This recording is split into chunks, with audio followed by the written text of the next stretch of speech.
পুরো বাসা জুড়ে আমার আজকে রমজানের প্রস্তুতি, রমজানের বাজার, রমজানের রান্নাবান্না, রমজানের আমেজ। শুকরিয়া আল্লাহর দরবারে সকল কিছুর জন্য। আল্লাহ বাঁচিয়ে রেখেছেন আরেকটা রমজানের জন্য। তো কি অবস্থা সবাই কেমন আছেন? আসসালামু আলাইকুম। আজকে হচ্ছে আসলে আমার পুরো রমজান মাসের বাজারটা আমরা করেছি। তো যা যা করেছি আমি আসলে ওই যে ভ্যান গাড়ির লোক দোকান থেকে নিয়ে এসেছিল। আসলে প্রতি মাসে আমি আমার বাসার বাজার সদাটা একদম পারফেক্টলি ভাবে করার চেষ্টা করি, কারণ আমি বাজার সদাই করতে করতে এমন একটা অভিজ্ঞতা আমার চলে এসেছে যে প্রতি মাসে আমার কতটুকু বাজার লাগবে, কতটুকু পরিমাণে কি জিনিসপত্র রাখবে রান্নাঘরের, এভরিথিং আমার একটা আইডিয়া হয়ে গিয়েছে। তো সেক্ষেত্রে আমার আর শর্ট পড়ার কোনো অপশন থাকে না।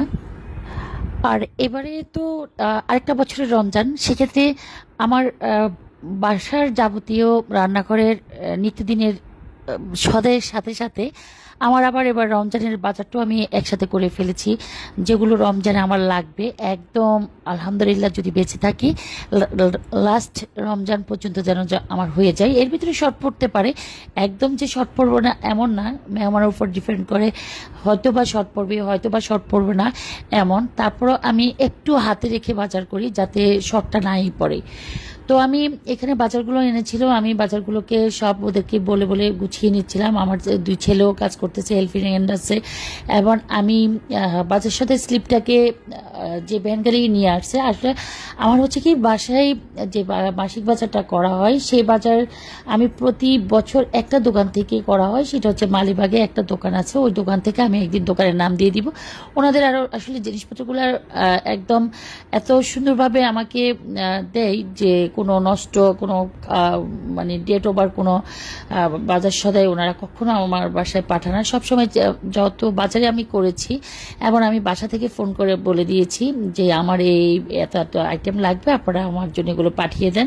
তো ওনারা সবসময় পাঠিয়ে দেয়। আর আমি আসলে একদম প্রথম হতো কি আমি নিজে চলে যেতাম, নিজে গিয়ে একদম নিজের হাতে সবকিছু বাজারগুলো করতাম। এইভাবে আমি 5-6 মাস আমি করেছিলাম। একদম মাস শেষ তো আমি 30 তারিখ বা 29 তারিখ সামথিং 28 তারিখ এই টাইমগুলোতে আমি মাসিক বাজারটা নিজে গিয়ে নিজের পছন্দ অনুযায়ী করে নিয়ে আসতাম। তো ওনাদের একটা ধারণা হয়ে গেছে আমার বাসায় কি কি দিতে হবে, কিভাবে বাজারগুলো আমি কোন বাজারগুলো পছন্দ করি, কিভাবে নিতে চাচ্ছি বা কোন আইটেমগুলো আমার সবচেয়ে প্রয়োজন।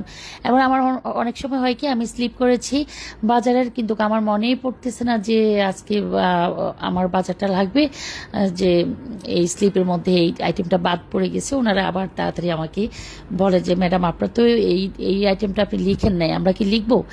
তো আসলে এগুলা হচ্ছে কি আসলে যারা আমরা সংসার করি বা যত ফ্যামিলিতে আছি বা ছোটখাটো ফ্যামিলিতে আছি, যারা আমরা রান্নাঘর নিয়ে ব্যস্ততায় আছি বা রান্নাঘরের কাজেই সারাক্ষণ আমাদের চলে যায়, বাসার কাজে চলে যায়, তারা কিন্তু তাদের একটা অভিজ্ঞতা হয়ে যায় যে না এগুলো আমাদের করতে হবে বা এগুলো আমাদের প্রয়োজন বা এগুলো আমাদের মাস্ট লাগবে বা এই আইটেমটা আমাদের একটু বেশি লাগবে।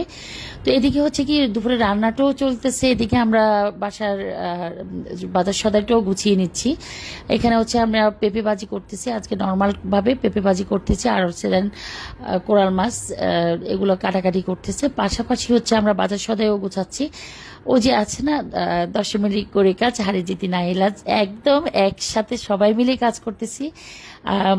একদম রোজার মাসের প্রস্তুতিগুলো নিচ্ছি যে তেল কোথায় রাখবো, মুড়ি কোথায় রাখবো, একদম প্যাকেট করা মুড়িগুলোকে ঢেলে মুড়ির পটে মুড়ি নেওয়া, মসুর ডালের যেহেতু আমি পেঁয়াজও করি সেক্ষেত্রে মুসুরি ডালগুলো সবকিছু হাতের কাছে রাখার জন্য যেগুলো খুব নিত্য প্রয়োজনীয় আমাদের লাগবে, বুট মুড়ি পেঁয়াজ, পেঁয়াজ না তো বুট মুড়ি চিরা, তারপর হচ্ছে এসবগুলো ভুসি, মানে যে আইটেমগুলো আমাদের ইফতারের আগ মুহূর্তে, যেমন আসর আজান দেওয়ার পর কিন্তু আমরা ইফতার রেডি করি 90% আমরা যারা আছি বাসায় আসরের পর একটা প্রস্তুতি। তো তারপর পরে যেগুলো খুব বেশি বেশি লাগবে আমাদের হাতের কাছে রাখার চেষ্টা করি। আর হচ্ছে যেমন এখানে আমি হচ্ছে গুঁড়ি নিচ্ছি, চালের গুঁড়ি। এটা এই পটে নেওয়ার একটি কারণ চালের গুঁড়ি, আর এটা হচ্ছে আমরা বেসন রেডি করব। বেসনটাকে আমি চেলে তারপরে হচ্ছে চালের গুঁড়ি, হালকা ময়দা, লবণ, হলুদের গুঁড়ি, জিরে গুঁড়ি আর হচ্ছে সামান্য পরিমাণে মরিচ একসাথে দিয়ে আমি সারা বছর সবসময় যে মানে বেসনটা এভাবে রেডি করে রাখি। তাতে কি হয় কি আমার সবকিছু একটা আইডিয়া থেকে আমি শুধু লবণের পরিমাণটা কমিয়ে রেখে আর আদার সবকিছু একদম পারফেক্টলি পরিমাণ মতো দিয়ে রাখি।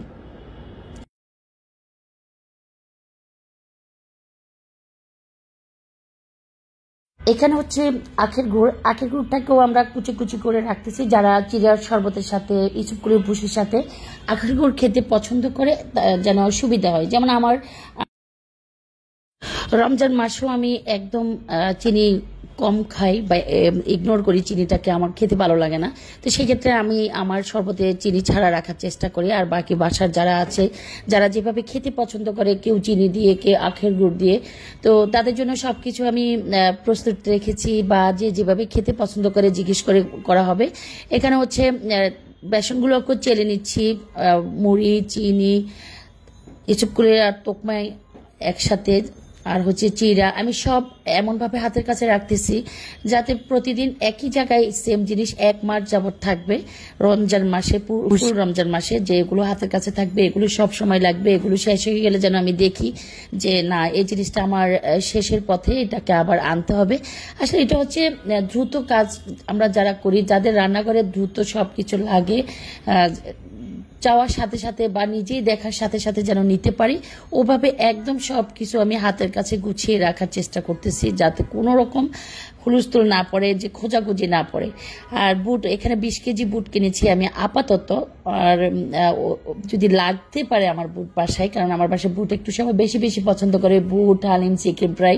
আমি চিকেন ফ্রাই করবো, সেগুলো আমি শেয়ার করবো। এখানে কিছু টিস্যু বক্স ছিল, টিস্যু বক্সগুলোকে রান্নাঘর থেকে পাঠিয়ে দিলাম আমার সেকেন্ড বেডরুমে।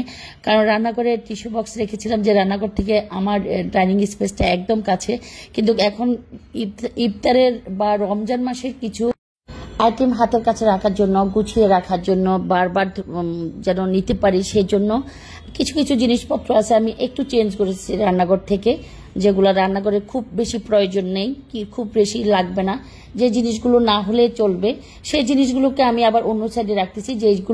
যেগুলো বেশি বেশি বেশি বেশি লাগবে সেগুলো আবার একদম চোখের সামনে রাখা। চোখ মানে যেন রান্নাঘরে যে থাকে না কেন, যারা আছে হেল্পিং হ্যান্ড বা আমি বা আমার ফ্যামিলির সবাই, যেন রান্নাঘরে গেলে যেন খোঁজার আগে, বলার আগে, জিজ্ঞেস করার আগে হাতের কাছে পাই যে এই জিনিসটা হ্যাঁ এটা এখানে আছে, এটা নিতে পারি।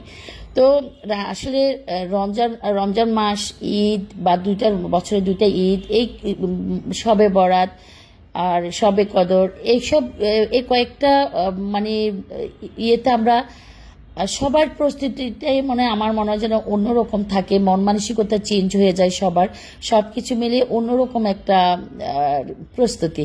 তো এখানে হচ্ছে কোরাল মাছটাকে আমরা ভালো করে ধুয়ে পরিষ্কার করে আমি একটু মশলা কষিয়ে মাছটা বসিয়ে দিচ্ছি। ওদিকে ওরা রান্নাঘরের টুকিটাকি যা কিছু আছে এগুলাকে আমি ওদেরকে বারবার বুঝিয়ে দিচ্ছি যে তোমরা এইভাবে করো, এইভাবে করো, এইভাবে করলে ভালো হবে, এইভাবে করলে তোমরা নিতে সুবিধা হবে, এটাকে এই পটে নিয়ে নাও, এভাবে দেখিয়ে দিচ্ছি। আর এখানে হচ্ছে কোরাল মাছের সাথে আমি বেগুন তরকারি দিব। বাসায় একদম কোনো তরকারি নেই, আমি একদম ফ্রিজ সব পরিষ্কার করে ফেলেছি। দেন চিন্তা করেছি আজকে কিছু চিকেন ফ্রাইয়ের জন্য মোরগ কিনবো, আর হচ্ছে গরুর মাংস হালিমের জন্য। দেন সে টুকিটাকি যাওয়া সবকিছু গোছানো শেষ।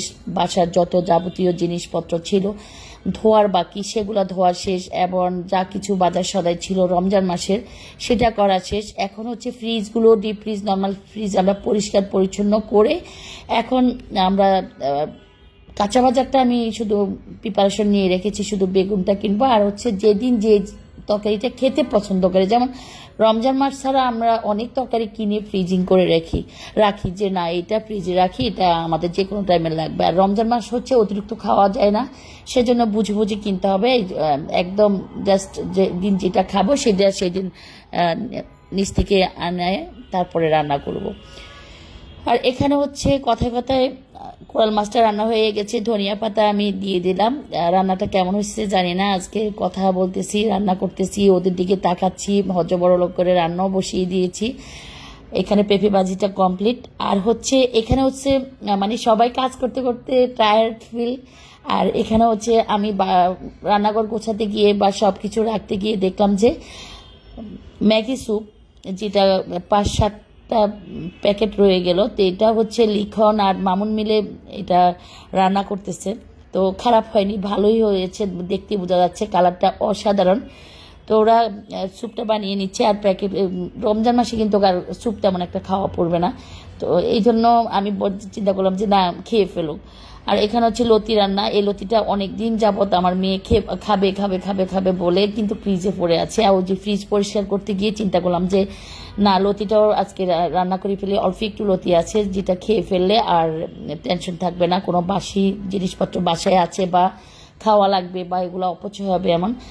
আর এই বছরের দ্বিতীয় তরমুজ খাচ্ছি। তরমুজ প্রথম দিনটা অনেক অনেক ভালো ছিল, তবে আজকেরটা অতটা ভালো না।